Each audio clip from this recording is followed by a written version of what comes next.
দেশের বৃহত্তম স্থলবন্দর বেনাপোল দিয়ে ভারতীয় চাল আমদানি বন্ধ করে দিয়েছে সরকার। খাদ্য মন্ত্রণালয়ের নির্দেশে 15 এপ্রিল থেকে ভারত থেকে চাল আসা বন্ধ করা হয়। সরকার গত বছরের 17 নভেম্বর 92 জন আমদানিকারককে 2,73,000 মেট্রিক টন সেদ্ধ এবং 1,19,000 মেট্রিক টন আতপ চাল আমদানির অনুমতি দেয়। 13 এপ্রিল রোববার রাত 9:30 পর্যন্ত 200 মেট্রিক টন চাল আমদানি হয়। সব মিলিয়ে গত 5 মাসে বেনাপোল বন্দর দিয়ে 21,360 মেট্রিক টন চাল আমদানি হয়েছে। ভারত থেকে চাল আমদানির জন্য সরকার শুরুতে 22 ডিসেম্বর পর্যন্ত সময় বেঁধে দিয়েছিল।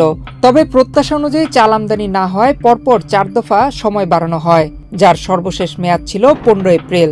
ব্যবসায়ীরা 15 দিন সময় বৃদ্ধির আবেদন করলেও তার কোনো জবাব সরকারের পক্ষ থেকে এখনো আসেনি।